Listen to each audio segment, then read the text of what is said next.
이 시간 다 자리에서 일어나셔서 하나님께서 우리에게 주신 말씀을 함께 읽겠습니다. 오늘 우리에게 주시는 하나님의 말씀은 신약 성경 요한계시록 22장 1절에서 7절의 말씀입니다. 신약 성경 요한계시록 22장 1절에서 7절의 말씀입니다. 하나님의 말씀을 한 절씩 교독하여 읽겠습니다. 또 그가 수정같이 맑은 생명수의 강을 내게 보이니 하나님과 및 어린 양의 보좌로부터 나와서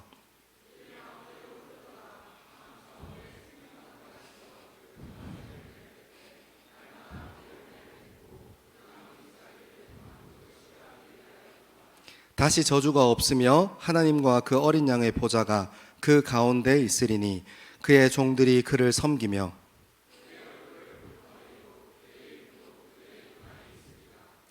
다시 밤이 없겠고 등불과 햇빛이 쓸데없으니 이는 주 하나님이 그들에게 비치심이라.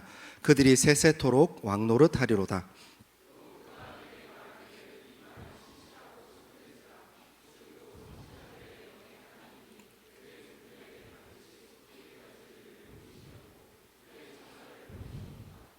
보라, 내가 속히 오리니 이 두루마리의 예언의 말씀을 지키는 자는 복이 있으리라 하더라. 아멘. 이 말씀은 살아계신 하나님의 말씀입니다. 아멘. 여러분, 우리가 순서를 따라서 큐티를 이렇게 요한계시록 쭉 하고 있어요. 내일이면 요한계시록이 다 끝나요. 그래서 제가 이번 주에는 조금 요한계시록을 마무리를 하고 다음 주에는 농활을 가는 주간이니까 농활에 대해서 좀 같이 마음을 나누고 제가 목회자로서 하나님께 받았던 마음을 좀 함께 나누고 싶었는데 제가 이게 요한계시록 22장을 정리하는 게 목표였는데 정리하다가 분량 조절에 실패하는 바람에 지금 1절부터 7절까지만 끊게 되었습니다. 굉장히 유감을 표현하고 제가 이거를 좀 고민해보고 오늘까지로 요한계시록을 끝낼까 아니면 다음 주에 나머지를 조금 정리하고 이제 농활 갔다 와서 이렇게 좀 해볼까 좀 기도하면서 고민해 보겠습니다. 여러분들도 같이 기도해 주시면 감사드리겠습니다. 요한계시록의 끝에 왔어요. 여러분 어때요? 우리가 요한계시록 이단들이 굉장히 많이 사용하는 자기네들의 교리를 주장하기 위해서 그리고 자기네들의 교주의 우월성을 주장하기 위해서 요한계시록 되게 많이 사용해요. 사실은 그렇지 않습니다.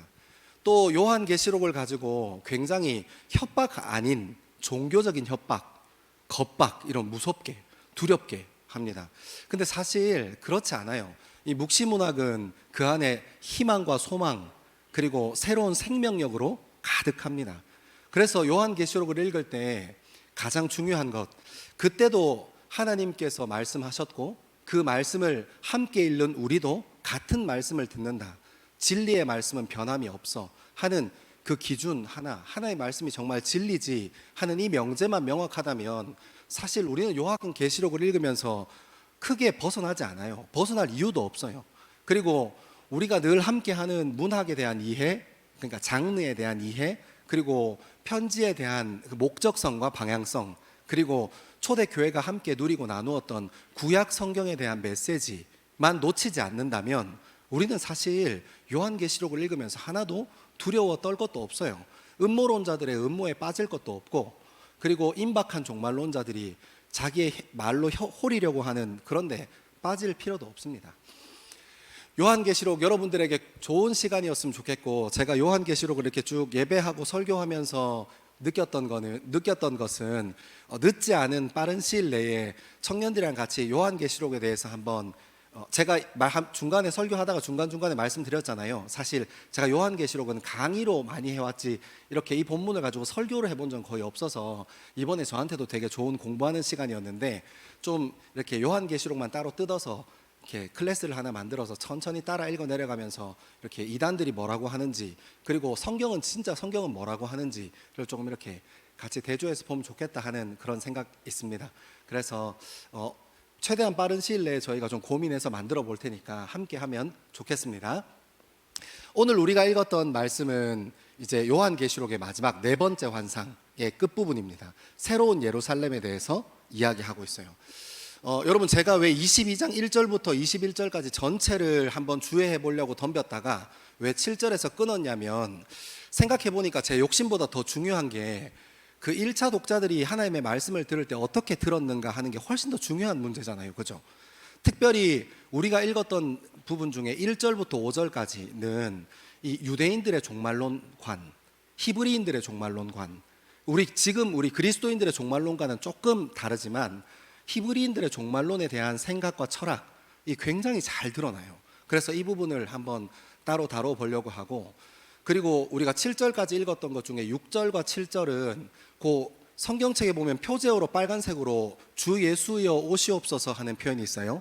이 표현을 통해서 초대교회와 사도 요한이 성령에 대한 이해, 그러니까 그들은 성령에 대해서 어떻게 이해하고 있었고 어떤 수준에서 교제하고 있었는가에 대해서 담겨 있는 글이라서 신학적으로 굉장히 중요한 부분이에요. 그리고 우리도 한번 맹목적으로 습관적으로 이렇게 교회 다니고 종교생활 하지 않고 요 시간대 한번 다뤄보면 좋겠다 해서 이 7절까지 좀 끊어봤으니까 말씀 좀 천천히 따라 읽어 내려가면서 저와 여러분 삶 가운데 말씀하시는 하나님을 발견하게 되기를 소망합니다. 우리 1절부터 5절까지 한번 같이 읽겠습니다. 1절에서 5절입니다. 시작. 또 그가 수정같이 맑은 생명수의 강을 내게 보이니 하나님과 및 어린 양의 보좌로부터 나와서 길 가운데로 흐르더라. 강 좌우에 생명나무가 있어 12가지 열매를 맺되 달마다 그 열매를 맺고 그 나무 잎사귀들은 만국을 치료하기 위하여 있더라. 다시 저주가 없으며 하나님과 그 어린 양의 보좌가 그 가운데에 있으리니 그의 종들이 그를 섬기며 그의 얼굴을 볼 터이요 그의 이름도 그들의 이마에 있으리라. 다시 밤이 없겠고 등불과 햇빛이 쓸데없으니 이는 주 하나님이 그들에게 빛이심이라. 그들이 세세토록 왕노릇 하리로다. 아멘. 시작하기 전에 몇 가지 좀 정리해야 돼요. 첫 번째는 히브리인들이 가지고 있었던 종말론에 대한 이해예요. 제가 분명히 말씀드렸지만 지금 우리가 가지고 있는 종말론에 대한 이해랑 유대인들, 히브리인들이 가지고 있었던 종말론에 대한 이해는 조금 달라요. 우리 그리스도인들은 이 세상의 마지막이 언제 온다고 생각해요? 예수 그리스도께서 재림하시는 그때 온다고 생각해요. 근데 유대인들과 히브리인들은 성전에 보면, 예루살렘 성전에 보면 아래에 물두멍이 있어요. 그 예루살렘 성전은 실제로 예루살렘 산 위에 있는데 산에서 수원지, 그러니까 산이 가지고 있는 물을 내는 곳보다 예루살렘 성전이 있는 곳이 더 높아요. 그러니까 어땠겠어요? 실제로 예루살렘 성에서 전쟁이 나거나 수성을 할 때 물을 조달하고 식량을 조달하는 일이 굉장히 이 성의 중요한 키워드였고 키포인트였어요. 그래서 다른 데는 물이 떨어져도 어디는 물이 떨어지면 안 돼 하고 거기에 물을 채워놓은 곳이 있는데 그곳이 어디냐면 예루살렘 성전의 지하에 있는 물두멍이에요. 이 히브리인들과 유대인들은 종말이 어떻게 올 거라고 생각했냐면 이 성전에 있는 물두멍이 물로 터져 나와서 종말이 이 땅에 온다고 생각했어요. 성경 곳곳에 그런 흔적들이 나오는데 먼저 좀 찾아봅시다. 우리 창세기 2장으로 가서 창세기 2장 8절부터 10절까지 같이 한번 읽겠습니다. 시작. 여호와 하나님이 동방의 에덴에 동산을 창설하시고 그 지으신 사람을 거기 두시니라. 여호와 하나님이 그 땅에서 보기에 아름답고 먹기에 좋은 나무가 나게 하시니 동산 가운데에는 생명나무와 선악을 알게 하는 나무도 있더라. 강이 에덴에서 흘러나와 동산을 적시고 거기서부터 갈라져 내 근원이 되었으니. 아멘. 먼저 정리해야 할 것은 요한계시록 22장 1절에 생명수의 강이 흐른다 하는 거예요. 여기에서 어떤 종말론에 대한 유대인들이 모티프를 가지고 있었냐면 이 유대인들의 종말론은 종말, 그러니까 끝과 회복, 시작이 같이 붙어 있어요. 그래서 우리가 창세기 2장 읽었잖아요. 여기 부분이 강에 대한 부분인데 10절에 보면 강이 에덴에서 흘러나와 동산을 적시고 거기서부터 갈라져 내 근원이 되었으니 생명의 근원이 되었다 하는 표현이에요. 하나님께서 지으신 창조 세계가 무엇을 통해, 완벽한 이 창조 세계가 무엇을 통해서 더 생명력을 가지고 더 이렇게 이 생명력이 퍼져나갔냐면 내 강으로부터 퍼져나간 거예요. 여러분, 이것이 유대인이 가지고 있었던 종말론을 잘 보여주는 한 장면이에요. 실제로 이것은, 이 창조는 무엇의 종말을 선언한 거예요? 하나님께서 이 땅을 창조하시기 전에 카오스로 있었던, 혼돈으로 있었던 이 세상의 무질서함으로부터 하나님의 질서 안으로, 하나님의 창조 세계 안으로 예전의 그 카오스가 종말이 되고 새로운 하나님의 피조 세계가 시작된 거예요. 회복된 것입니다. 그래서 이 종말론에 대한 이해는 너무 중요합니다. 그리고 7장으로 한번 넘어가 볼게요.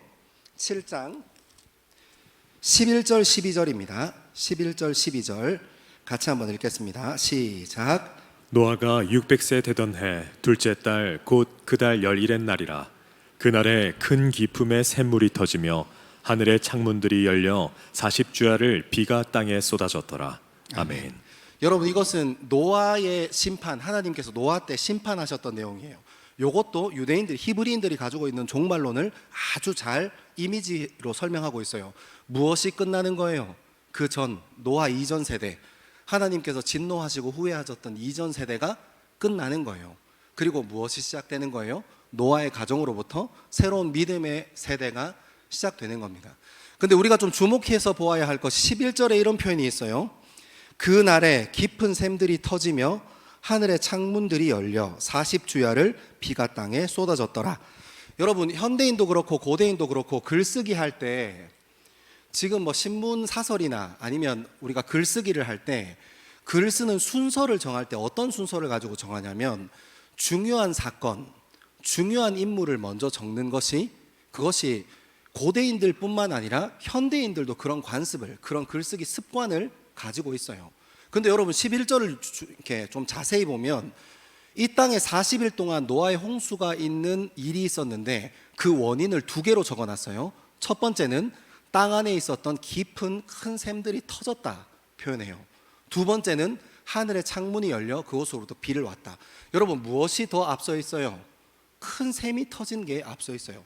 여러분, 홍수가 나는 것은 실제로 비가 많이 오는 것도 문제지만 하수 시설이 막히면 지금 우리가 살아가는 현대 사회도 홍수가 나요. 여러분, 고대인들도 마찬가지였어요. 어떤 이해가 있었어요? 땅에서 깊은 샘이 터지는 것이 종말의 모티프가 된다 생각했던 거예요. 이 모티프를 더 구체적으로 나타내는 본문이 있는데 좀 길긴 한데 에스겔 47장으로 한번 가봅시다. 에스겔 47장 1절에서 10절까지입니다.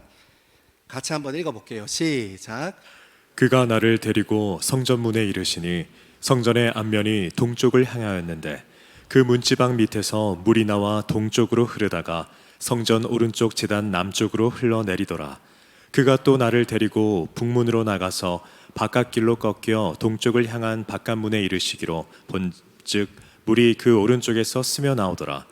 그 사람이 손에 줄을 잡고 동쪽으로 나아가며 천척을 측량한 후에 내게 그 물을 건너게 하시니 물이 발목에 오르더니 다시 천척을 측량하고 내게 물을 건너게 하시니 물이 무릎에 오르고 다시 천척을 측량하고 내게 물을 건너게 하시니 물이 허리에 오르고 다시 천척을 측량하시니 물이 내가 건너지 못할 강이 된지라.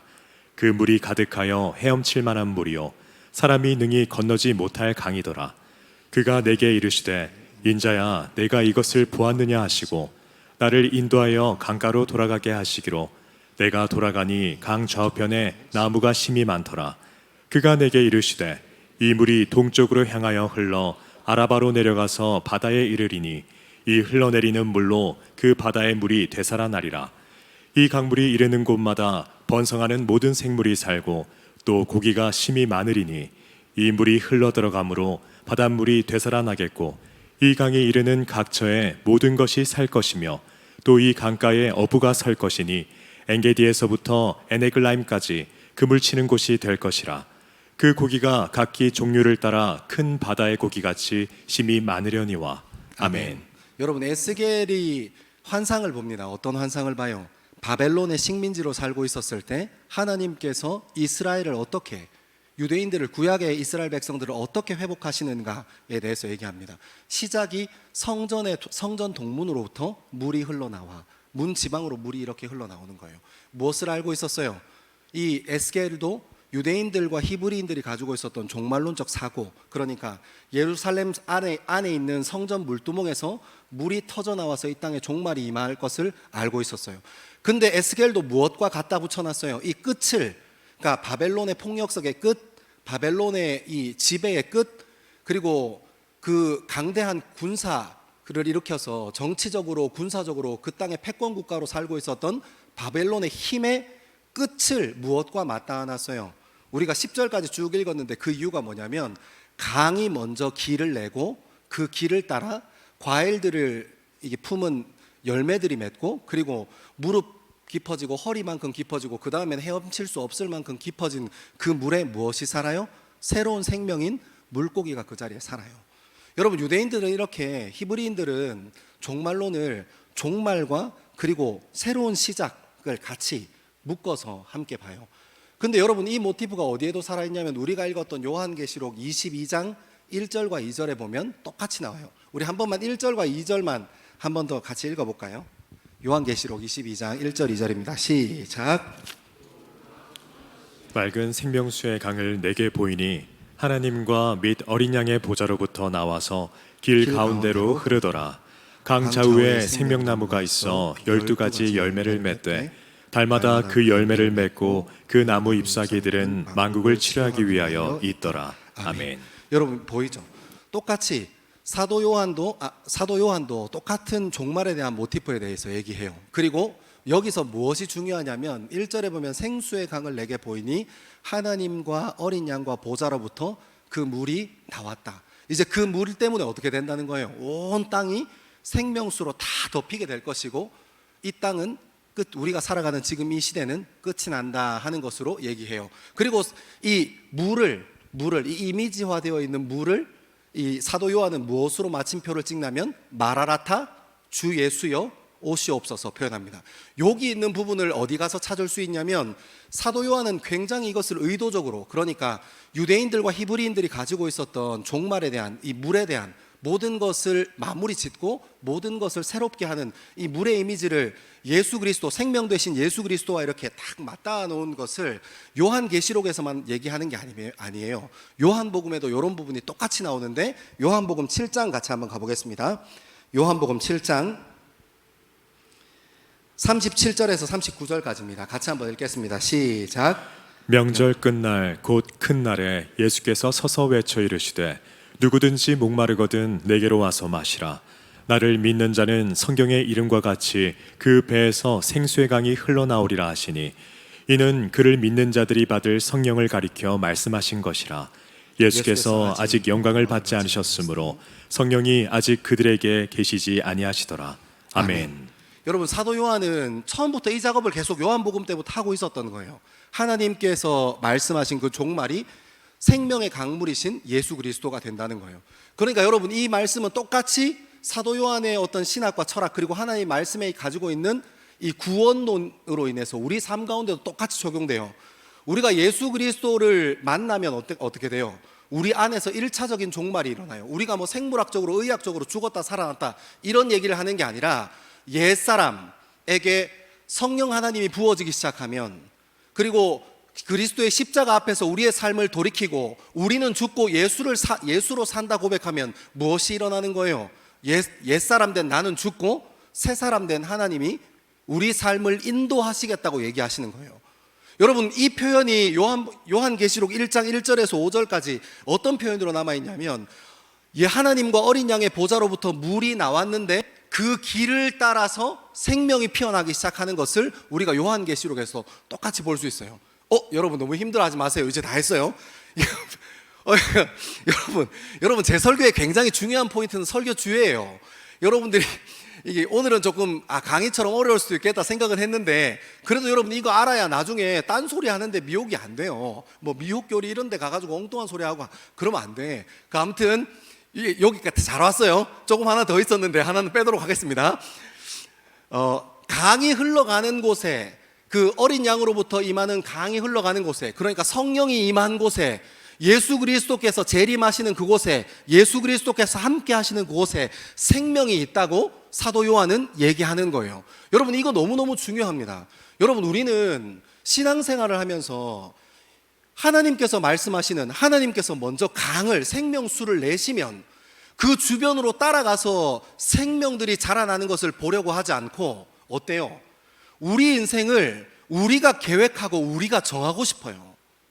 그리고 하나님께서 우리가 계획한 그 계획, 우리가 정한 그 어떤 것을 하나님께서 어떻게 해주길 원해요?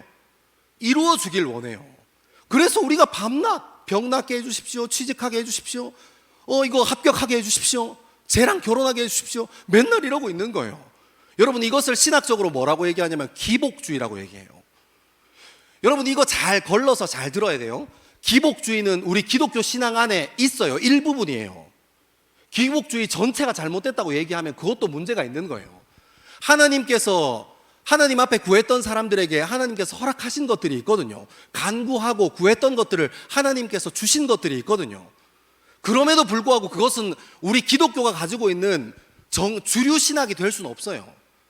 우리 기독교가 가지고 있는 주류 신학은 뭐예요? 오늘 사도 요한이 얘기한 것 같이 하나님께서 강을 내시면 그 강을 따라서 우리의 삶을 세워가는 것이 바른 거예요. 하나님께서 너무 급하고 너무 필요하면 하나님 이거 좀 주시면 안 됩니까? 하면 하나님께서 응답하기도 하시지만 그것이 우리 신앙의 전부가 되면 안 된다는 말이에요. 여러분, 신앙을 정말 많은 사람들이 기복주의랑 하나님께서 인도하시는 삶이랑 헷갈려 합니다. 정말 위험해요. 그래서 어떻게 해요? 하나님께서 내가 원하는 거 안 들어주시면 하나님 안 살아계셔로 가버립니다. 하나님 그런 분 아닙니다. 여러분, 우리가 하나님을 인격적으로 만난 후에 무엇으로 주님 앞에 나아가 고백하는 겁니까? 주님, 내가 이것 갖고 싶은데 이것 이루어 주시면 안 됩니까? 주님, 승진하고 싶은데 승진시켜 주시면 안 됩니까? 이런 게 아니라 무엇으로 나가야 되는 거예요? 주님, 저를 향해서 어떤 계획이 있으십니까? 주님, 저를 무엇으로 부르셨습니까? 하나님께서 내가 지금 어떻게 하길 원하십니까? 이게 훨씬 더 중요한 문제예요. 하나님이 주인 되시는 삶이요, 하나님이 이끄시는 삶이요. 사도 요한이 표현했던 것과 같이 생명수가 어린 양의 보좌로부터 흘러내려왔을 때 그 강 주변으로 열매 맺는 과실들과 그 안에서 생명들이 피어나는 것을 경험할 수 있는 것처럼 하나님께서 어디로 움직이시는가가 우리 인생에 훨씬 더 중요한 문제라는 거예요. 근데 우리는 많은 경우 우리가 원하는 거 받고 싶어요. 많은 경우에 우리가 원하는 거 하나님께서 주시면 좋겠어요. 그거 가지고 신랑이하고 떼지기고 싸웁니다. 여러분, 그러다가 종교생활 하는 거예요. 하나님께서 한 번, 두 번은 응답해 주시고 간증 주시지만 하나님께서 매번 그렇게 하시지 않습니다. 하나님께서 처음에는 이유식을 주셨지만 나중에는 조금 더 단단한 음식을 먹게 하시고 조금 더 깊이 있는 신앙생활을 원하시고, 하나님께서 원하시는 게 무엇인지, 하나님께서 원하시는 게 우리 인생에 가장 좋은 것 아닙니까? 우리가 입술로 그렇게 고백하지만 정작 우리의 기도 제목들을 돌려보면 무엇하고 있어요? 주님, 아픈 거 그만 아프게 해주십시오, 이거 하게 해주십시오, 저거 하게 해주십시오. 그러다가 하나님께서 내 얘기 안 들어주시, 내가 떼부리고 기도하고 막 이렇게 떼부리고 응석 부리고 하는 거 안 들어주시는 것 같으니까 그때부터 교회를 왔다 갔다 합니다. 왜요? 생각보다 하나님이 안 이루어 주셔도 내가 이룰 수 있는 것들이 애법이 있거든요. 그래서 괜히 교회 안 가면 찝찝하고 주일날 교회 안 가면 조금 어색할 것 같으니까 그래서 이 자리에 앉아 있습니다. 인격적인 교제를 잃어버려요. 하나님과 관계하는 것을 잃어버립니다. 아닙니다. 사랑하는 여러분, 하나님께서 정말 필요하시고 하나님의 뜻이 거기 있으면 하나님께서 여러분들이 구하는 거 들어주세요. 우리 기독교 안에 기복주의가 아예 없는 건 아닙니다. 하지만 여러분, 그것이 우리의 중심이 되어서는 굉장히 위험합니다. 여러분, 제가 간증 하나 하고 싶어요. 제가 이런 일 경험한 적이 있어요. 암 사기를 경험하시는 권사님이 정말 간절하게 기도하시더라고요. 제가 교육종사 때 있었던 일입니다. 이 교회에서 있었던 일 아니니까 오해하지 마시고. 암 사기 걸린, 폐암 사기 걸린 권사님 계셨는데 그분이 자기 이 치료를 위해서 정말 깊이 기도하시더라고요. 그래서 하나님이 살려주셨을까요? 안 살려주셨을까요? 좀 짠하게 안 살려주셨어요. 그 병이 자꾸 심해졌어요. 그리고 병원에서 이런 얘기를 듣습니다. 가족들이 힘듭니다. 이제 요양원으로 들어가십시오. 여러분, 요양원 가보셨습니까? 요양원에 신방 가보면 요양원은 정말 죽음의 냄새가 있다면 그런 냄새가 날 거예요. 요양원은 그런 곳입니다. 그냥 아픔과 슬픔과 절망만 있는 곳이요. 권사님이 그곳에 가셔서 일주일 동안 한 번도 쉬지 않으시고 계속 우셨다고 하시더라고요. 식음을 전폐하시고 차라리 음식 안 먹고 굶어서 하나님께 돌아갔으면 좋겠다 하는 마음으로 그렇게 입에 곡기를 끊으시고 그냥 울기만 하셨대요. 그러다가 어느 날 저한테 연락이 와서 그 권사님 저를 되게 많이 아껴주셨거든요. 학비도 한 번 주시고 되게 이뻐해 주셨거든요. 전화 와서 저를 꼭 보고 싶다는 거예요. 그래서 면회하러 갔습니다. 면회하러 갔는데 권사님 얼굴이 살아있더라고요. 제가 갑자기 겁나는 거예요. 제가 선배들한테 들은 게 있거든요. 죽을 때가 임박하면 갑자기 얼굴 컨디션이 좋아진다 뭐 이런 얘기를 갑자기 그 말이 생각나서 너무 무서운 거예요. 권사님 어떻게 몸은 좀 괜찮으십니까? 아파. 너무 아파. 근데 하나님이 나 여기 왜 불렀는지 알겠어. 그때부터 이어지는 이야기가 과관입니다. 하나님한테 고쳐달라고 낫게 해달라고 기도하고 쪼르고 떼쓰고 응석 부리고 일주일 동안 아니면 하나님한테 그냥 죽게 해달라고 일주일 동안 거기서 응석 부리다가 하나님께서 내가 너 필요해서 거기 불렀다 얘기하셨다는 거예요. 돌아보니까 도와야 할 사람이 천지더라는 겁니다. 그리고 권사님이 저한테 그렇게 얘기하셨어요. 나 여기서 죽으면 참 좋겠어. 아멘 하세요? 여러분 믿는다는 것은 이런 것입니다. 하나님께서 길을 내신 곳에 그곳에 앉아라고 하면 그 자리에 앉아 있는 거예요. 그 자리에 서라고 하면 서 있는 겁니다. 하나님 이겨먹으려고 막 기도 제목으로 덤비고 짜지고 하지 말고. 여러분 얼마나 아름다운 인생입니까? 요양원에 왜 가요? 죽음의 냄새가 나는 그곳에 왜 거기에 붙잡혀 있습니까? 가망이 없고 희망이 없으니까요. 근데 하나님께서 그곳에 부르셨다는 믿음이 있으니까 어때요? 옆에 있는 사람 물수건으로 몸 닦아드리고, 간호사들이 그분들 샤워시키려고 옷 벗기는데 얼마나 그 사람들이 이제 몸을 제대로 못 쓰니까 얼마나 힘들고 어려워요. 옆에서 이렇게 팔 대고 이렇게 같이 있어 주신답니다. 여러분 100사람이 기도하면 하나님께서 뜻이 맞닿은 곳이 있어서 한두 사람, 하나님께서 꼭 그 상황이 필요한 사람 한두 사람 고쳐주시기도 하세요. 하지만 여러분 보십시오. 주변을 보십시오. 100명 중에 100명이 다 고침받는지 아니면 훨씬 더 많은 인원이 고침받지 못하고 하나님께서 부르신 그 자리를 인식하지 못하고 계속 딴 생각하는지. 여러분 하나님께서 여러분을 그 자리로 부르신 곳은 이유가 있습니다. 하나님께서 여러분을 나는 왜 이렇게 이곳에 있는 거야 하고 이런 마음이 든다 하더라도 하나님께서 여러분을 그 자리로 부르신 데는 이유가 있는 줄 믿습니다. 아멘. 그러므로 여러분 하나님 이렇게 해주십시오 저렇게 해주십시오가 아니라 하나님 왜 저를 이 자리로 부르셨습니까? 하나님 내가 이 자리에 필요해서 이 자리에 부르신 것 같은데 무엇이 필요하십니까? 하고 기도하는 게 훨씬 더 우리 인생을 값지고 아름답게 합니다. 그리고 그 권사님은 저한테 그런 얘기하시고 3개월 더 사시고 돌아가셨어요. 여러분 정말 아름다운 죽음 아닙니까? 그것만큼 아름다운 죽음이 있겠습니까? 하나님께서 어린 양의 보좌로부터 하나님의 보좌로부터 생명의 강이 흐르는데 그 강을 쫓아간 사람, 내가 원하는 대로 주님 이쪽으로 공구리 쳐서 길 내주십시오. 물이 이쪽으로 빠져야지. 하나님 이쪽으로 내야지. 그거 아니라 하나님께서 강을 내시는 그 강을 따라 그 자리에 서 있었던 사람이요. 여러분 직장 상사 때문에 열받습니까? 옆에 있는 동료가 힘들게 합니까? 아래에 있는 사람이 말 안 들어서 흰머리가 늘어납니까? 여러분 다 만나게 하신 데는 이유가 있습니다. 때로는 하나님께서 여러분을 훈련하게 하시려고 하시기도 하시고 때로는 그 말도 안 되는 사람 살리려고 여러분 밑에 붙이셨다고 믿게 되기를 소망합니다. 살려야 될 거 아니에요. 그리고 우리가 그 길 따라 순종하고 우리가 뭔가 위대하고 화려한 일을 해서가 아니라 하나님께서 강을 내신 그 자리에서 버티고 그 자리에 서 있으면 하나님께서 열매 맺게 하시는 것 보게 하실 겁니다. 그리고 하나님께서 됐다 싶으면 내가 내 이름 드러나고 인정받는다 싶으면 다른 데로 옮기실 거예요.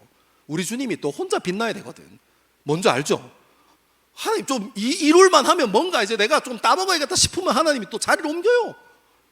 그래도 저는 하나님이 좋아요. 쓰임 받잖아요. 여러분의 예배 태도가 얼마나 좋아졌는지 모르죠? 제가 여기 와서 전 여러분의 예배 태도, 여러분들이 저한테 집중해 주는 거, 그 시선을 보고 느껴요. 아, 이 사람들이 정말 내 얘기 듣고 있구나. 저도 그러니까 하나님 앞에 더 가서 더 찡얼찡얼 됩니다. 주님, 저 좀 써주십시오. 여기에 보내셨으니까 이유가 있겠죠. 사랑하는 여러분, 저는 여러분의 가정에서, 여러분의 직장에서 정말 부르심 따라 쓰임받는 사람 되기를 소망합니다.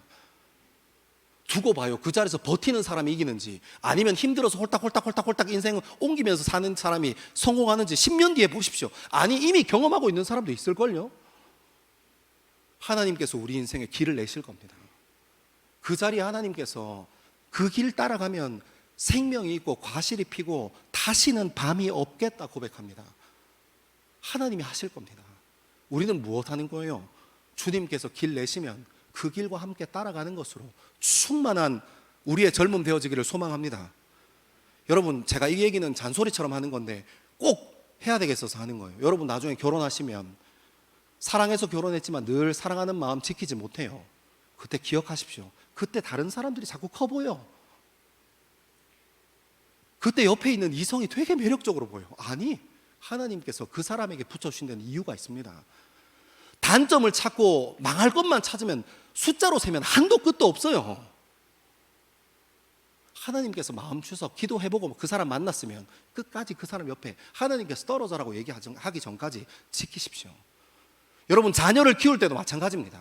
자녀를 키우면 처음에 태어나면 아이고 금이야 오기야 금이야 오기야, 조금만 지나보십시오. 주님한테 택배가 잘못 온 것 같다고 바로 기도합니다. 내 애는 이럴 수가 없는데, 순해서 울면 안 되는데 얘는 밤낮으로 울어요. 잠을 안 자버려. 그때도 뭐예요? 여러분의 부모들이 다 그 자리 지킨 거예요. 여러분이 이쁘게 잘나서 잘 큰 게 아니라 부모님들이 끝없는 인내와 끝없는 시간으로 여러분들이 그 자리를 기다리신 거라고요.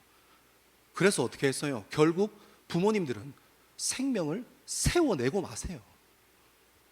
사랑하는 여러분, 저는 저와 여러분이 내가 원하는 것보다 하나님께서 무엇을 원하시는가에 관심 갖는 저와 여러분 되기를 소망합니다. 우리 조금 더 읽어봅시다. 우리 6절의 말씀 같이 한번 읽겠습니다. 6절입니다. 시작. 또 그가 내게 말하기를 이 말은 신실하고 참된지라 주 곧 선지자들의 영의 하나님이 그의 종들에게 반드시 속히 되어질 일을 보이시려고 그의 천사를 보내셨도다. 아멘. 여러분, 이 이야기를 한번 상상해 보세요. 말씀 좀 띄워줄래요? 밑에 이 이야기를 한번 상상해 보세요. 사도 요한이 뭐 하고 있겠어요? 볼링 치고 놀고 있겠습니까? 뭐 화투 치고 막 떴다 뭐 이렇게 뭐라 하더라, 쌍피라나? 아무튼 뭐 이렇게 하고 있습니까? 아니요. 사도 요한이 있는 곳에 그가 내게 말하기를, 이 말이 진실하고 참되다, 그리고 주 곧 선지자들의 영의 하나님이 천사를 보내어서 그 말씀을 사도 요한과 대화하고 있는 거예요. 여러분, 이 사도 요한이 뭐 하고 있냐면 하나님이랑 깊은 교제 가운데 있는 거예요. 사도 요한이 성령 하나님의 깊은 임재 가운데 있는 거예요. 하나님이 무엇이라고 얘기하는지, 내가 하고 싶은 말이 많아서 막 하나님 이거 저거 이거 아니라 하나님께서 나에게 무엇을 말하고 싶으신지 깊이 듣는 그 자리에 지금 사도 요한이 가 있는 거라고요. 인격적인 경험이 시작돼요. 여러분, 그것뿐만 아니에요. 여러분 한번 상상해 보십시오. 요한계시록을 사도 요한이 반모섬에서 써서 아시아의 교회들 가운데로 이렇게 보냅니다. 그래서 1차 독자였던 아시아의 교회들이 요한계시록의 말씀을 받아 읽었어요. 우리에게 전달되어지려면 어떻게 해야 돼요? 그 말씀을 사랑해야 하고, 그 말씀이 우리 인생의 기준이 되어야 하고, 그 말씀이 너무너무 내 인생의 중요한 말씀이 되었지 않겠습니까? 어떤 로마의 박해 가운데서, 로마의 박해의 절정 가운데서도 이 말씀은 우리 교회와 그리스도인들이 함께 봐야 해야 하는 마음으로 숨어서 자기 돈 들여서, 그때 필기구가 얼마나 비싸요. 그 시대에, 사도 요한이 살던 시대에 필기구가 얼마나 비쌉니까? 구하기도 힘든 그때 어떤 핍박 가운데서도 이것은 교회와 그리스도인들이 봐야 해 하고 한 땀 한 땀 필사해서 자기의 생명을 걸고 그 말씀 지켜서 지금 우리가 보는 거 아닙니까? 왜요? 사도 요한이 그 자리에서 핍박 가운데서 하나님 부르고 하나님 찾으면서 들었던 그 음성, 끝날 거야, 예수 그리스도 내가 다시 갈 거야, 예수 그리스도가 다시 오실 거야 했던 그 음성, 똑같은 음성을 아시아에 있었던 그리스도인들, 하나님과 깊이 교제했던 사람들, 사도 요한처럼 성령 하나님으로 충만했던 사람들, 그런 사람들에게 하나님께서 똑같은 음성을 들려주셨기 때문에 아니겠습니까? 사도 요한이 전해주었던 요한계시록을 통해서 같은 마음, 같은 생각, 같은 뜻이었기 때문에 이 요한계시록의 말씀이 우리 삶 가운데 흘러왔지 않겠습니까? 사랑하는 여러분, 여기서 우리가 무엇을 알 수 있습니까? 사도 요한이 어떤 성령에 대해서 생각했습니까? 보혜사 성령, 요한복음에 얘기하는 보혜사 성령이 무엇입니까? 돕는 이로서의 성령, 함께 하시는 이로서의 성령이 무엇입니까? 하나님께서 우리와 교제하기를 원하신다는 겁니다. 여러분, 이거 모르는 사람이 너무 많더라고요. 제가 중요한 말, 제 목회에 굉장히 중요한 말씀 하나 같이 읽고 싶어요. 요한복음 3장 3절에서 5절입니다. 요한복음 3장 3절에서 5절입니다. 시작. 예수께서 대답하여 이르시되 진실로 진실로 내게 이르노니 사람이 거듭나지 아니하면 하나님의 나라를 볼 수 없느니라. 니고데모가 이르되 사람이 늙으면 어떻게 날 수 있사옵나이까? 두 번째 모태에 들어갔다가 날 수 있사옵나이까? 예수께서 대답하시되 진실로 진실로 내게 이르노니 사람이 물과 성령으로 나지 아니하면 하나님의 나라에 들어갈 수 없느니라. 아멘. 여러분, 저는 불신자 가정에서 태어났습니다. 친구 따라서 고등학교 1학년 때 여름 수련회 갔다가 하나님을 깊이 만났어요. 저는 이 말씀을 읽고 제 인생이 뒤집어졌습니다. 말씀을 있는 그대로 읽으면 물과 성령으로 거듭나지 아니하면 하나님을 볼 수 없느니라. 다시 읽으면 뭐가 돼요? 물과 성령으로 거듭나면 하나님 나라를 본다. 여러분, 이게 너무너무 중요한 것입니다. 여러분, 이 말씀은 소망으로 가득 차 있습니다. 물과 성령으로 거듭나기만 하면 하나님 나라와 하나님을 본다는 겁니다. 하나님은 우리와 처음부터 인격적인 교제를 하기를 원하십니다. 여러분, 하나님과 인격적인 교제 하십니까? 그 언젠가 수련회 때 뜨겁게 기도했던 날 밤에 울면서 주님 앞에 내 삶을 주님 앞에 돌이키겠다 했던 그 인격적인 교제에서 멈춰있지 않습니까? 여러분, 사도 요한처럼, 그리고 그 땅에 있었던 수많은 아시아의 교인들과 그리스도인들과 교회들처럼 하나님과 지금도 여러분 인격적인 교제 하십니까? 여러분, 이것이 제 목회의 가장 큰 모토입니다. 그래서 제 목회의 평생 주제는 하나님이 주인이신 교회, 성령 하나님과 깊이 있는 교제하는 공동체입니다. 여러분, 제가 큐티학교 때 이렇게 불러서 얘기해요. 인격적인 관계가 뭔지 아냐? 인격적인 관계 하냐? 이거 기독교 용어니까 이해해요. 인격적인 관계가 뭐냐 하면 그때부터 몰라요. 하나님과 어떻게 대화하는지, 하나님 앞에 어떻게 머물러 있는지, 그러니까 신앙생활이 재미가 없지. 맨날 교회 왔다 갔다 하고 종교생활만 하지. 안 나가면 괜히 불안하고. 하나님께서는 지금도 예전에 사도 요한과 같이 깊이 인격적인 교제를 통해서 하나님께서 허락하신 말씀을 받아서 말씀을 기록했던 것처럼, 그 아시아에서 생명을 걸고 신앙생활하면서 하나님과 깊이 교제했던 것처럼, 성령 하나님과 깊이 교제했던 것처럼, 지금 오늘날도 하나님께서는 우리의 주인 되시고 싶어 하시고 깊이 있는 교제를 원하시는데, 여러분, 우리는 교제 잘 안 해요. 일 열심히 하면 신앙 좋은 건 줄 안다고요? 아니요, 그렇지 않습니다. 여러분, 그러면 여러분이 저한테 이렇게 물을 수 있어요. 그래, 그러면 알겠어. 인격적인 교제가 중요한 건지 알겠어. 하나님이랑 교제하기를 원해. 그러면 그 방법을 얘기해봐. 여러분, 이거 너무 길어요. 그러니까 여러분, 우리 농활 끝나고 나면 바이블 칼리지 목요일반 할 거거든요. 큐티 학교 꼭 들어와요, 진짜로. 아니, 하나의 사람들 답답하기가 좋네. 참. 여러분, 아니면 큐티 학교 했던 사람들한테 물어라도 보세요. 여러분, 큐티 학교 했던 사람들이 삶이 안 변할 수 있어요.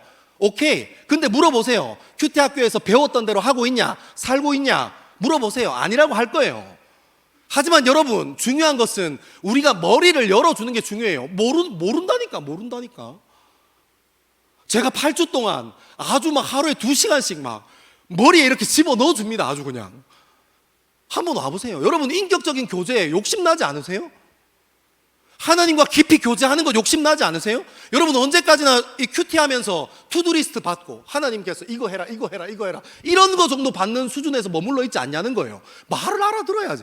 여러분, 큐티 학교 한 사람들을 제 말 무슨 말인지 이해하죠? 이 뭐 말을 알아들어야지. 맨날 투두리스트만 받아. 그놈의 투두리스트. 이거 하나님 이거 하겠습니다. 저거 하겠습니다. 그런 게 인격적인 교제가 아닌데, 진짜 깊은 인격적인 교제의 문이 열리면 여러분, 예배하지 말라고 해도 예배해요. 기도하지 말라고 해도 기도합니다. 왜냐하면 그 맛을 아는 사람이기 때문에 그래요. 궁금하면 오세요, 목요일날. 여러분, 깊은 교제하길 원해요. 반주 좀 해줄래요? 원래 조금 더 있는데 7절은 날리고 여기까지만 하겠습니다. 여러분 표정 보니까 이제 그만해라 이런 표정이라서. 여러분 인격적인 교제 중요합니다. 너무너무 중요해요. 말씀을 대할 때 어떻게 대하는가, 하나님께서 내게 뭐라고 말씀하시는가. 여러분 사도 요한도 했고 성경에 나오는 수많은 믿음의 사람들도 했어요. 여러분 제가 신비주의나 그런 흔해 빠진 막 영성주의, 신비주의 그런 거 얘기하는 것 같습니까? 그러면 한번 와서 들어와 보세요. 여러분들의 삶이 얼마나 인격적인 교제가 막혀있고 닫혀있는지 금방 알게 될 거예요. 여러분 제가 부모님이 돼 보니까요, 저희 집에 있는 두 아들 저랑 평생 같이 살았잖아요. 제가 큰 아들은 똥도 찍어 먹어봤어요. 신생아 때. 표정 그런 표정 짓는데 여러분 다 찍어 먹어 볼 거예요. 왜냐하면 그 애기 변 찍어 먹어보면 애기 상태를 알 수 있다 해가지고 제가 찍어 먹어봤어요. 근데 굉장히 맛이 없습니다. 추천하고 싶은 맛은 아니에요. 태어났을 때부터 저랑 같이 있었잖아요. 제가 얘 안고 일어서는 걸 다 알아요. 여러분 요즘은 지가 아무리 사춘기 아니라 사춘기 할아버지라도 제가 걔 표정만 보면 대충 알아요. 어릴 때는 그 친구한테 그 친구 삶에 뛰어들어가서 모든 걸 해결해 줬어요. 똥도 닦아주고 오줌도 닦아주고 기저귀도 채워주고 원하는 거 있으면 입에도 집어넣어주고 위험한 거 있으면 분리도 시켜주고 그때 즉각 반응했어요. 근데 여러분 아이들이 자라나기 시작하니까 부모가 해야 될 게 있더라고요. 기다리는 거예요. 그 친구를 끝까지 믿어주는 거더라고요. 그 친구 표정 보면 대충 뭐가 불만이 있구나, 뭐 제가 하나님이 아니니까 어떤 불만이 구체적으로 있는지는 모르겠지만 뭔가 불만이 있다는 것을 얼굴로 온 몸으로 표현합니다. 하지만 여러분 그 친구와 이야기할 때까지 전 기다려요. 진짜 급한 문제가 아니면 기다려요. 제가 부모가 돼 보니까요, 아이들이 먼저 찾아와서 얘기하는 게 마음이 열리는 신호더라고요. 그 아이가 내게 와서 얘기하면 저는 그때 부모로서 반응하기 시작합니다. 사랑하는 여러분, 육신의 부모는 그 친구가 무슨 생각하는지까지는 몰라요. 어떤 상태인지 대충 지레 짐작할 뿐이지. 하지만 하나님은 여러분들을 계획하셨고 여러분들을 만드셨고 여러분들의 앉고 일어섬을 아시는 분이세요. 근데 뭐예요? 하나님은 정말 성숙한 어른이셔서 요한계시록 3장에 나오는 것처럼 문 밖에서 서서 한없는 인내와 사랑으로 여러분들을 기다려요. 뭐 할 때까지요? 여러분의 입술에 고백이 있을 때까지요. 여러분의 마음의 문이 하나님께 열릴 때까지 기다리시는 거예요. 여러분 근데 우리는 하나님 앞에 대화하려고 하거나 마음의 문을 열려고 하지 않고 뭐예요? 계속 일하려고 해요. 이것도 하고 저것도 하고 이것도 하고 저것도 하고 하나님이랑 인격적인 관계는 온데간데 없는데 일은 엄청 열심히 해요. 그러니까 나중에 번아웃 오면 공허한 거예요. 왜냐하면 거기는 처음부터 하나님이 없었잖아요. 때로는 하나님께서 일 가운데로 사역 가운데로 몰아넣으셔서 생각지도 못한 하나님의 은혜를 발견하게 하시고 우리를 훈련시켜 가세요. 하지만 여러분 그것이 우리 인생의 주가 되어서 되겠습니까? 우리 신앙의 메인이 되어서 되겠습니까? 아니요. 하나님 앞에 가서 머무는 거예요. 주님과 인격적인 교제를 하기 위해서 사도 요한처럼 그 자리에서 머무는 거예요. 내 이야기 하는데 따발따발이 아니라 주님께서 선지자들에게 말씀하셨던 것처럼 그분의 입술을 통해서 우리 삶 가운데 말씀하실 수 있도록 주님을 기다려드리고 주님을 초대해드리고 주님과 인격적인 교제를 열기로 마음의 결단을 하기 시작하는 거예요. 여러분 정말 신앙의 깊은 차원으로 들어가는 거예요. 교회나 왔다 갔다 하는 수준이 아니라 정말 예수님의 사람, 예수님의 제자, 하나님의 백성, 하나님의 아들 되는 거예요. 여러분 우리가 하나님을 무엇이라고 고백합니까? 하나님을 아버지라고 고백합니다. 하나님께서는 한없는 인내로 오늘도 우리를 기다리세요.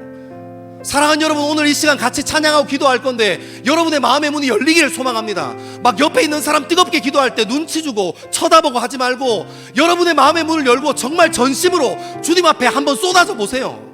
하나님께서 여러분 삶 가운데 말씀하시나 하시지 않나. 정말 하나님께 절박한 마음 가지고 주님 앞에 한번 서보세요. 주님께서 인격적인 관계의 문을 열어주시나 안 열어주시나. 여러분 하나님 뒀다 뭐합니까? 이럴 때 하나님 써먹는 거지. 여러분 어려움 있습니까? 여러분의 아픔이 있습니까? 입만 뚱 하고 있으면 하나님께서 그거 무엇 때문에 힘드신지 다 알고 계시지만 하나님 섣불리 손대지 않습니다. 정말 급하지 않으면요. 왜요? 우리의 고백을 기다리시니까요. 하나님은 우리를 주인과 종의 상대로 대하려고 하시지 않고 부모와 자식으로서 우리를 대하려고 하세요. 그래서 사랑하는 여러분, 오늘도 그분은 우리 마음이 열리길 기다립니다. 사랑하는 여러분, 인격적인 교제 깊이 들어가는 저와 여러분 되기를 소망합니다. 우리 이 자리에서 일어나셔서 정말 깊은 주님의 임재를 사모하고 주님의 마음을 꿈꾸는 저와 여러분 되기를 소망합니다.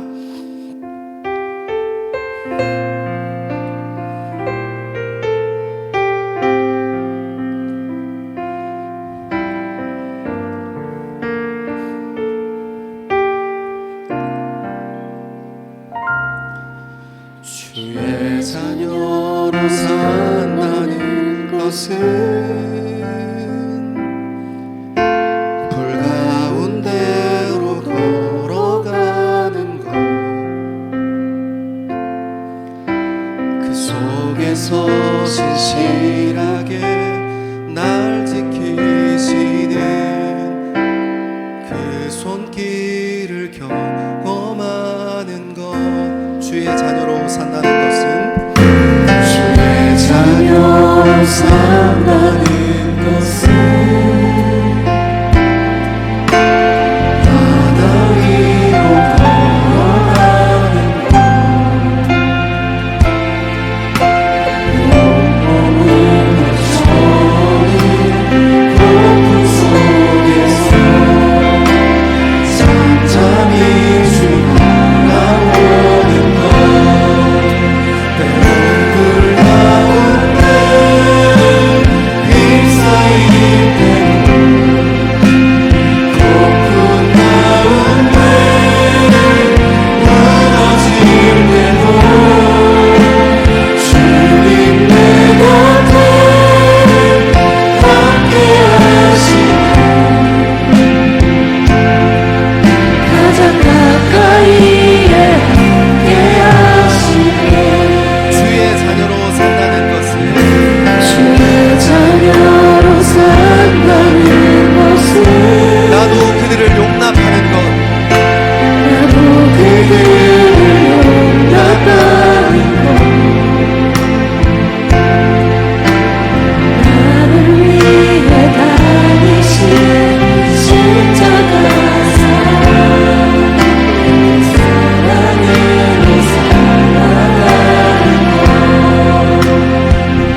것은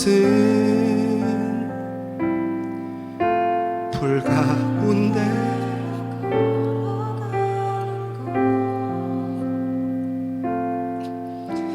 그 속에서 날 지키시는 나의 손길을, 우리 한 번 더 고백하면 주의 자녀로 산다는 것은, 주의 자녀사 바다 위를 걸어가는 것, 바다 위를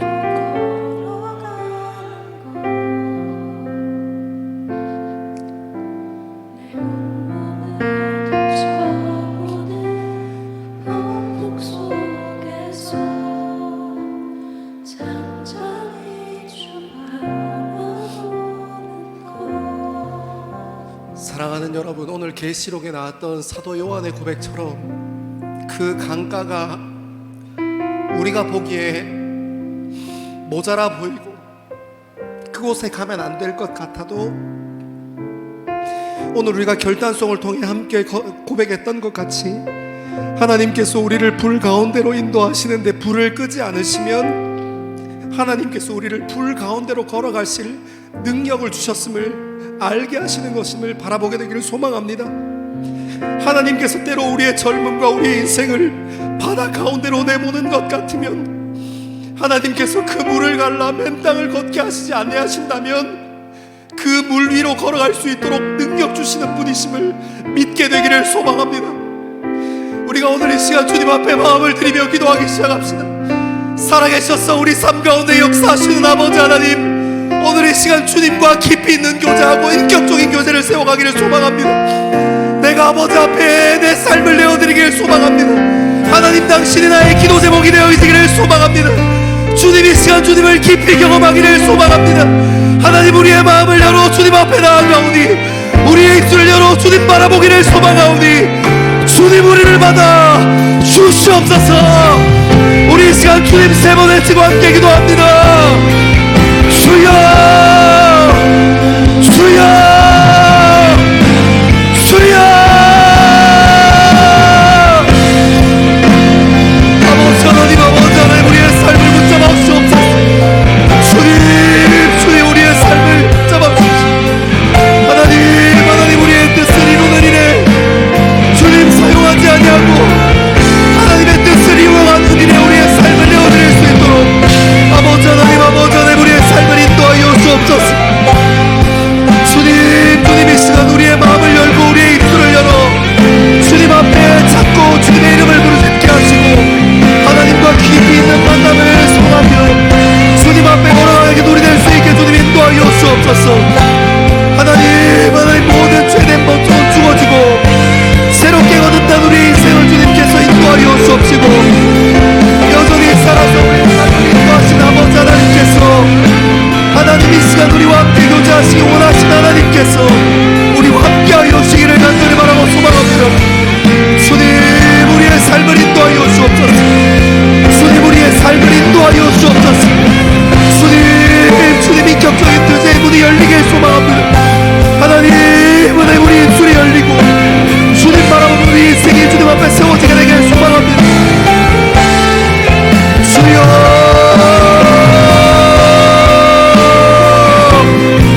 아버지 하나님, 아버지 하나님, 그리 아니하실지라도 하나님 그 길이 내 뜻과 다를지라도 주님께서 우리의 삶을 바라보고 계심을 믿음으로 그 자리에서 우리가 주님 바라보는 우리 될 수 있게 주님 역사하여 주옵소서.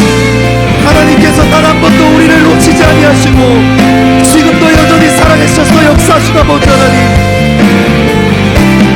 하나님, 하나님, 이 땅 가운데 주보다 귀한 분 없음을 다시 한번 기억하고 우리의 삶을 인도하여 주옵소서.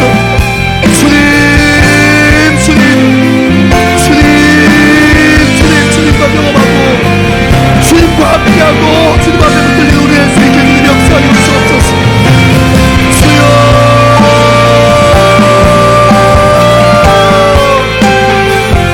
주여,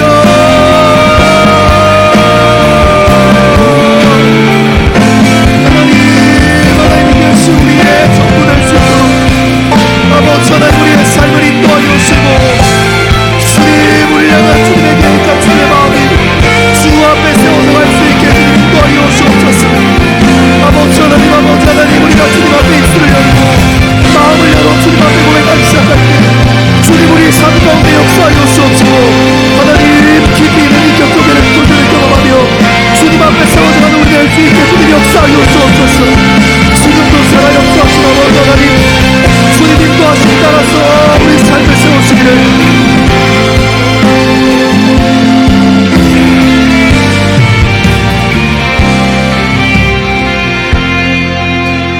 시간 한 번 더 기도하실 때 우리 농촌 전도 봉사활동을 위해서 뜨겁게 같이 한번 기도합시다. 하나님께서 생명수의 길을 강원도 고성으로 내시면 주님, 우리는 그 자리에 함께 있겠습니다. 하나님께서 서신 그 자리에, 하나님께서 머무신 그 자리에 우리도 함께 머물기를 소망합니다. 주님께서 그 자리에서 우리의 삶을 통하여 하실 말씀을 기대하고 바라고 소망합니다. 하나님, 그 자리가 주님을 경험하고 주님과 교제하는 자리 될 수 있게 주님, 우리의 삶을 인도하여 주시옵소서. 우리 그렇게 한 번 더 노아를 위해서 뜨겁게 주의 이름 세 번 외치고 기도합니다. 주여, 주여, 주여.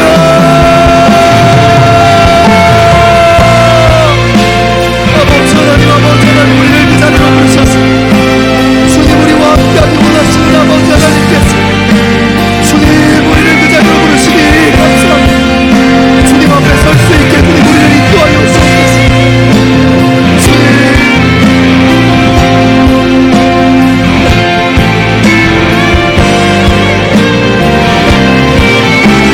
아버지 하나님, 우리의 삶 가운데 주님 앞에 온전히 사로잡힐 수 있게 주님 역사하여 주시고, 하나님께서 길을 내신 그 강원도 고성 땅에 주님, 우리의 젊음이 함께하게 되기를 소망합니다. 주님 그것이 우리의 삶과 우리의 소망 되어지기를 소망합니다. 주님, 우리와 함께하여 주시기를 간절히 바라고 소망합니다. 주님과 함께 동행하는 것이, 주님과 함께 동행하는 것이 우리의 삶 가운데 기사될 수 있게 주님 인도하여 주시고,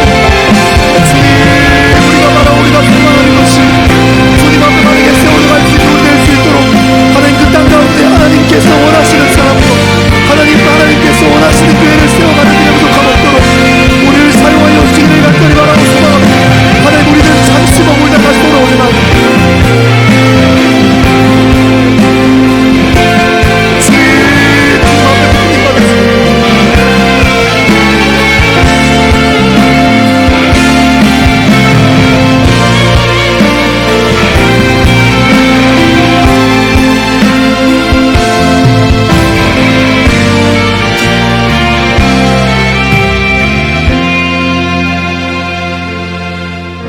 주의 자녀로 산다는 것은 나도 그들을 용납하는 것, 나를 위해 달리신 십자가 사랑, 그 사랑으로 살아가는 것. 주의 자녀로 산다는 것은, 주의 자녀로 산다는 것은 주님과 함께 동행하는 것, 주께서 지신 십자가 기꺼이 지고 주와 함께 걸어가는 것.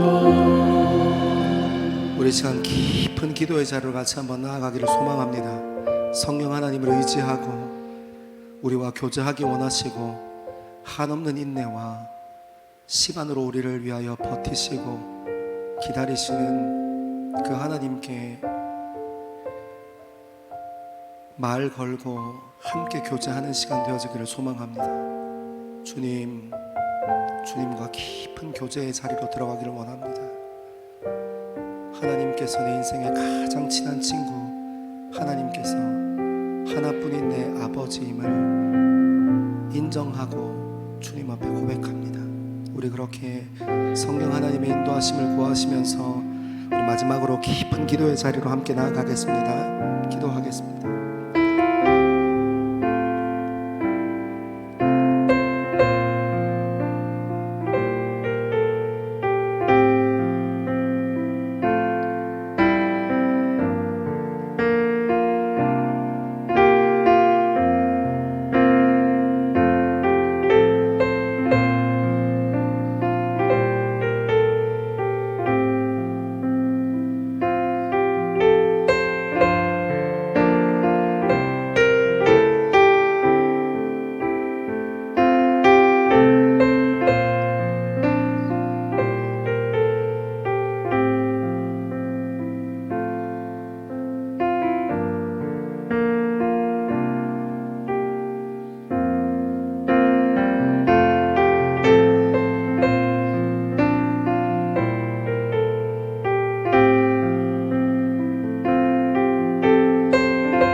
사랑하는 하나님, 우리가 마음을 열어 주님 앞에 하나님 당신을 내 아버지라, 내 인생의 가장 좋은 친구라 고백하기를 소망합니다. 내 안고 일어섬을 아시고 내 과거와 현재를 아시는 하나님, 주님과 깊은 인격적인 교제가 세워지게 되기를 소망합니다. 교회 왔다 갔다 하는 종교생활하는 그리스도인이 아니라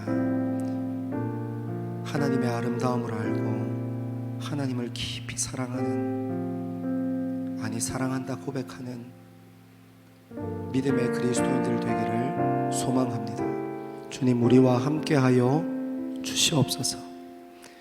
하나님께서 그 보좌로부터, 그리고 어린 양의 보좌로부터 생명수의 강이 우리 젊음 가운데 흐를 때에 우리가 그것을 쫓아 우리 삶을 세워가며 열매 맺고 생명을 세워가는 우리 될 수 있게 주님 인도하여 주옵소서. 하나님께서 멈추신 그곳이 강원도 고성 땅입니다. 주님, 우리가 그 자리에 함께 서겠습니다. 그리고 그 자리에서 주님을 뜨겁게 예배하겠습니다. 하나님께서 인도하신 그 자리에서 주님을 경험하고 그 땅을 섬기고 살려내는 일에 쓰임받는 더스토리 청년 공동체 될 수 있도록 하나님 우리를 사용하여 주옵소서. 감사합니다. 이 모든 말씀을 사랑하는 예수님 이름으로 기도합니다. 아멘. 주님과 깊은 인격적인 교제로 나아가기를 원하는 젊은 그리스도인들 위해, 그리고 하나님께서 강을 내시는 그 길 따라 삶의 중심을 옮겨가며 생명을 세워가기 원하는 함께 예배의 자리를 지키는 하나님의 백성들 위해 하나님께서 선포하신 복을 선언합니다. 여호와는 내게 복을 주시고 너를 지키시기를 원하며, 여호와는 그의 얼굴을 내게 비추사 은혜 베푸시기를 원하며, 여호와는 그의 얼굴을 내게로 향하여 드사 평강 주시기를 원하노라. 아멘.